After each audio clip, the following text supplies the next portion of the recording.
This theme song is so catchy.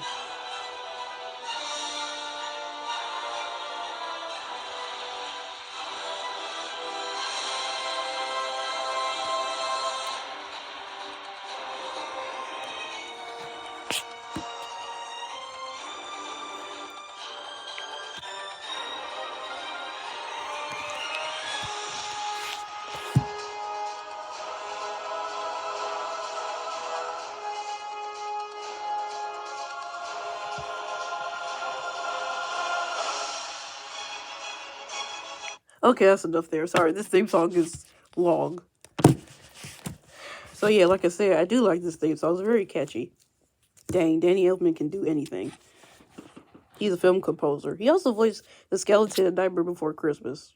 It's Christmas time. I can reference whatever I want.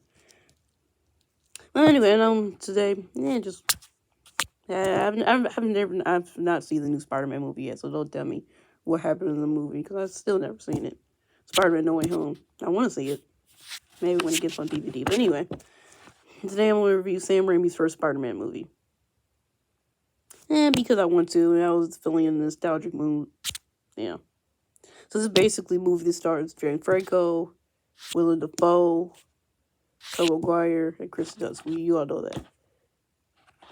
It's the stars, this is another version of Peter Parker's origin.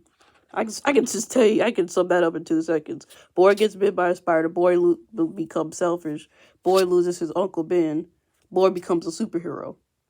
That's basically the whole movie. So yeah, let's talk about the criticisms.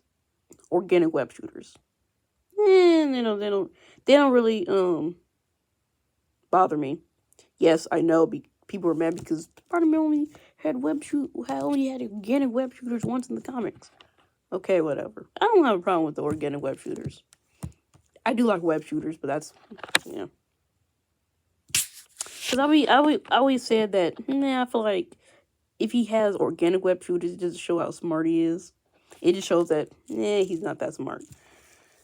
Because these movies, well, they kind of downplay his intelligence.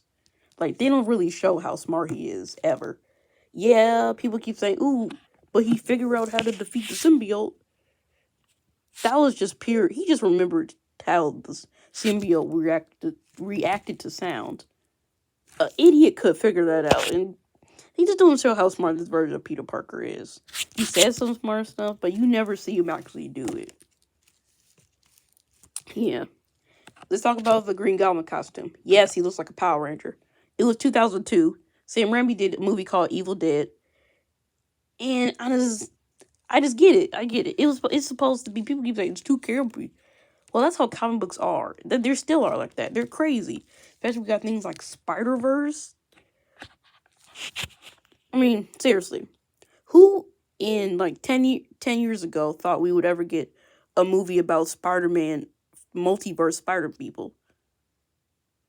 Heck, Loki's a popular show. Everybody keeps talking about the time variants. People keep talking about variants.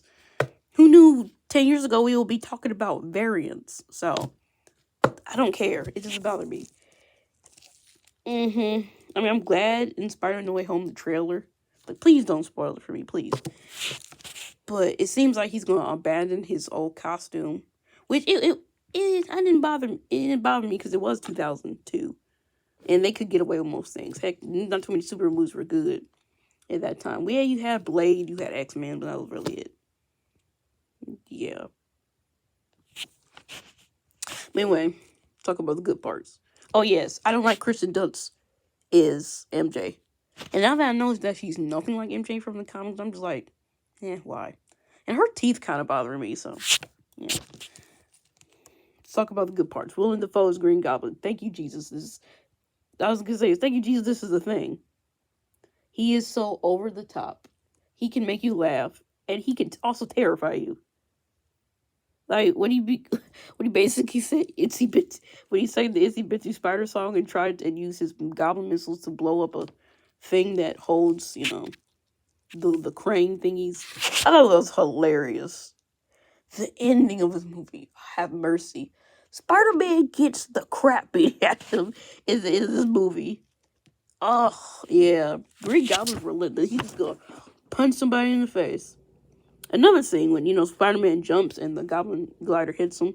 That's from the comics. Then, and if you wondered that's the same comic when Gwen Stacy died. Yeah. Green Goblin got impaled and then Gwen Stacy died. Except they didn't put those scenes together because, Green Goblin again impaled in the Amazing Spider-Man 2. Even though they're both Green Goblin getting impaled, Gwen Stacy dying is from the same story. They didn't do that. Nah, don't really bother me that much. I'm just saying that's in there. The Spider-Man costume. Oh my goodness, that's a good costume. Yeah. I mean, yes, it's campy and fun, but that's a superhero movie today. I don't know what people like, but this is good. Spider-Man 2 is better because it has more action, but yeah. And yes, Spider-Man costume did get a big upgrade of Spider-Man 2. It got lighter. Yes, but let's talk about Uncle Ben. This is the actual first time we actually see his origin story. Because in Spider-Man the Animated Series, they only did his origin flashbacks. Yeah. It's the first time they actually did his origin outside the comics. And this one's fine. But what I hated about it, because they keep doing the origin over and over again. Like, the Amazing Spider-Man movie basically just did a new version of great power comes great responsibility. When he says, you have a moral responsibility to do those things. Not my choice, responsibility. Basically, they could have just said great power, great responsibility. But that movie wanted to be retro and hip. Basically tried to do Batman Beyond for Spider-Man. Which makes no sense. Because Batman Beyond is Batman. He's not Bruce Wayne, but he's still Batman. So, yeah, it's weird. Tom Maguire, yes, he doesn't look. I get that people hate it because he doesn't look like a teenager, but he does have a baby face, and that's one of the reasons why he's not realistic at all. He's not a teenager. Of course, he's not a teenager. Nobody in this movie is actually a teenager. That's why people like Tom Holland, because when he started Spider-Man, he was a teenager. He was 19 years old, and he also has a baby face. So, yeah. But anyway, it doesn't really bother me that he don't look like a teenager. But I'm just glad we got Tom Holland, who actually is a kid. So yeah. But I do like this movie though. It's very good. Oh, J.K. Simmons, J. Jonah Jameson. Perfect casting. When I went to the movie theater one time, they're gonna tell me what I saw. Okay, I'll just say Spider-Man Far From Home. It's not gonna tell you why. But anyway, when I was there, I was like, it was J. Jonah Jameson, J. Jonah Jameson, J. Jonah Jameson. I was freaking out, and people were just looking at me like, why is this person fucking? Because you gotta remember, my generation don't even know who J.K. Simmons is. Yeah, but I love J.K. Simmons. I always loved him. Yes, I feel like he did a good job in Invincible. If you're really young, don't watch that show because that show got violent as heck. Man, the ending of that show is intense. Like, super intense. But anyway, we're getting off topic here. But yeah, that's a great casting. He just embodied J. Jonah Jameson. He's hilarious. And he's not terrible. He's not a terrible person. Like in the scene when J. Jonah Jameson could have told Green Goblin that Peter Parker takes Spider-Man's pictures. Except we, the audience, know Peter Parker's Spider-Man. But he didn't rat him out. He just said, I don't know who he is. And then he keeps saying, Spider-Man says, you're out, Gobby. And then basically pass out. And, he takes a little bit, yeah. But it's a very good movie, and yeah, it is simple. Spider-Man's the good guy, Green Goblin's the bad guy. When have you actually seen a villain that's not sympathetic? Like, every villain today is sympathetic. Which is fine, but simple villains you still like. The ones that are just in it for, they just want it. Of course, in Green Goblin's origins, basically, he's Norman Osborn. He's a rich guy. He doesn't like his son. He divorced his wife. He tried to do a formula that he can. And have you noticed every time in a movie there is a weapon for the government, it's always evil. Yeah. I mean, I know that's everybody knows that in a movie, but still, it still bugs me, and I bet it bugs you too. It's annoying, but yeah. Or if something they make something for curing cancer, it's always evil. You know that. Yeah.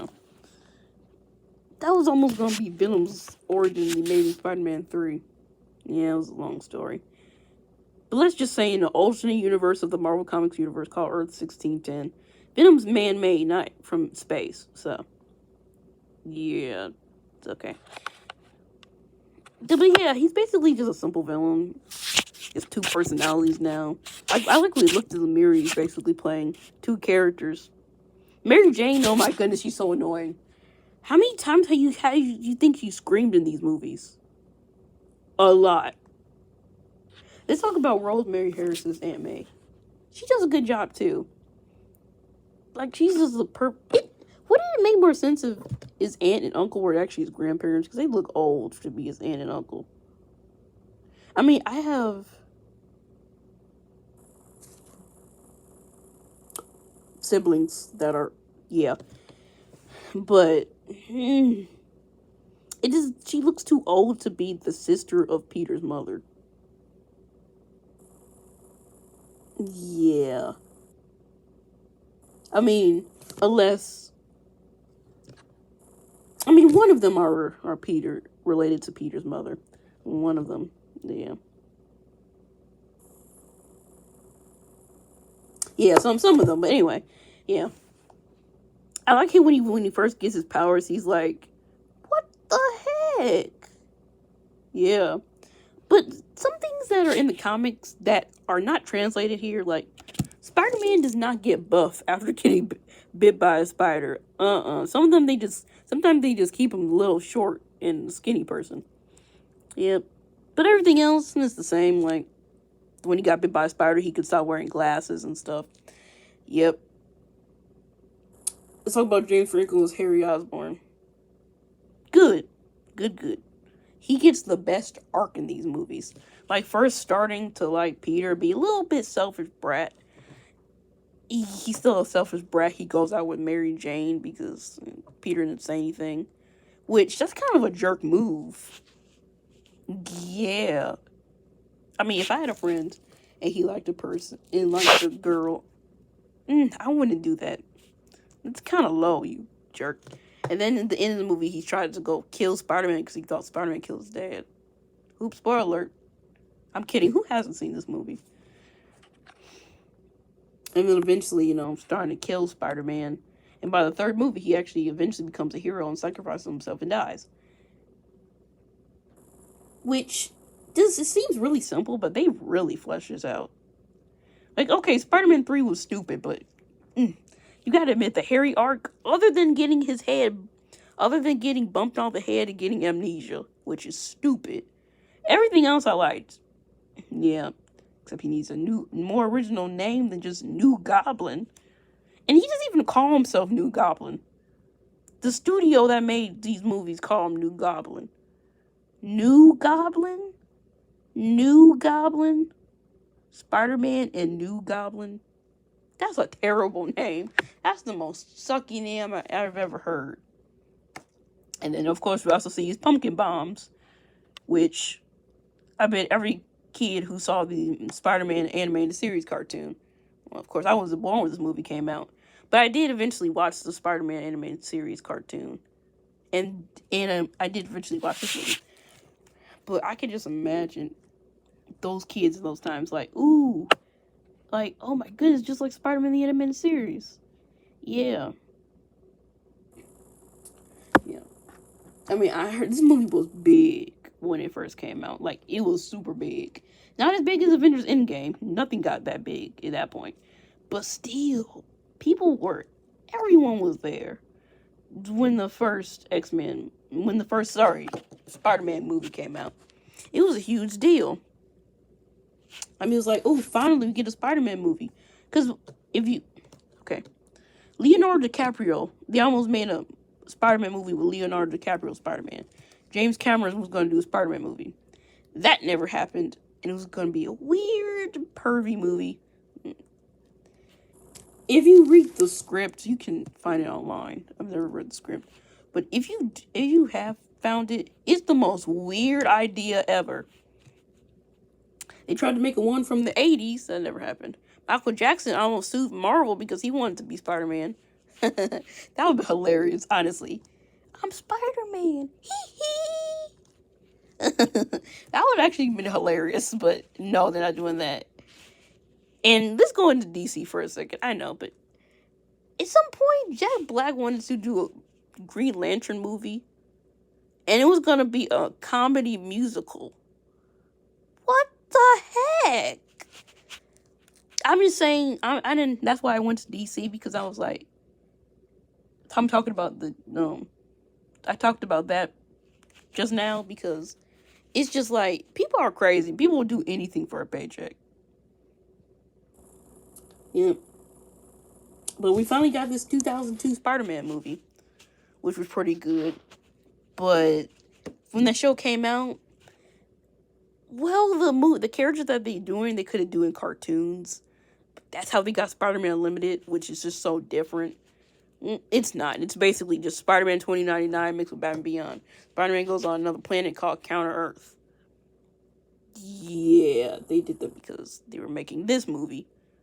And fun fact, in the Ultimate comics, there are a comic line that came out in 2000. In those comics, they actually talking about the Sam Raimi Spider-Man movie. So anyway, this movie was big. Yeah, a lot of directors did try to do it, but we got Sam Raimi. Yeah. We even had one time Arnold Schwarzenegger also almost auditioned for Dr. Octopus in all the Spider-Man canceled Spider-Man movies that almost happened.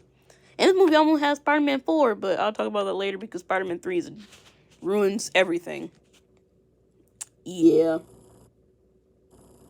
But I still think Spider-Man 2 has better action. I mean, I'm just like it's just more action. His action in this movie is pretty cool, but it's not as much. And yes, I know people don't like it because Spider-Man, when he gets bit by a spider, he's on his last year of high school. And when his uncle died, he starts college. I know it's kind of weird, but yeah. Yep.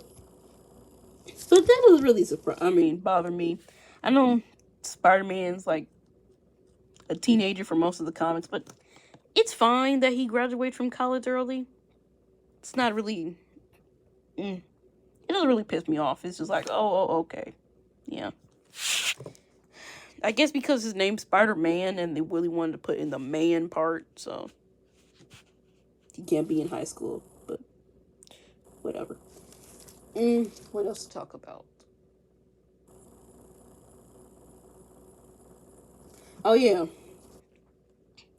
I know this is random to say, but I like how this movie uses practical effects. I mean, yeah, some of the effects are CG, but, they use like a camera that goes with the movement of the person. Like you see Spider-Man swinging, and then the camera just hits it. I mean, it doesn't. I mean, a person not actually swinging, but they turn the camera and they put the CG character there. But anyway, I thought that was pretty cool. That early 2000s they don't use so much CG. Don't get me wrong, I love Endgame, but the other Marvel movies, well, especially Green Lantern, it's not a Marvel movie, but it's DC. Green Lantern's not that bad to me. But oh my goodness, the special effects in that movie suck. That was from like 2011. Still. I mean, they just overly use CG. Yeah. I like how Spider-Man swings in this movie. It looks, for CG, oh my goodness, it looks so real. It doesn't look fake. Except Spider-Man 3, when he kept swinging in that movie, it looked like a computer-generated video game. The Matrix Reloaded and the Matrix Revolutions. That's too much CG, people. But I just like it. It's just so grand. And like everybody says, I like how the city is basically on Spider-Man's side. Because you always see a lot of movies when they hate Spider-Man or hurt Spider-Man. But this city actually on his side in this movie. He said, if you mess with one of us, you mess with one of us. You mess with Spider-Man, you mess with New York.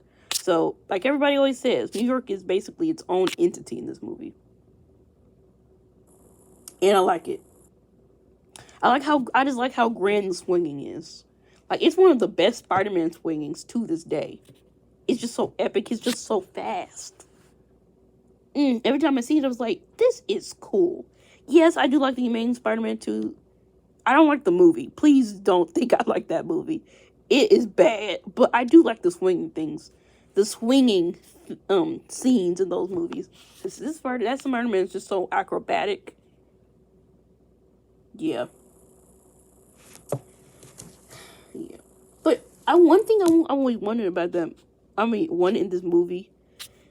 If you ever seen the Spider-Man 2002 teaser trailer? Yeah, okay. So basically, there's these robbers that rob a bank. They go on a helicopter, but the helicopter hits a giant web.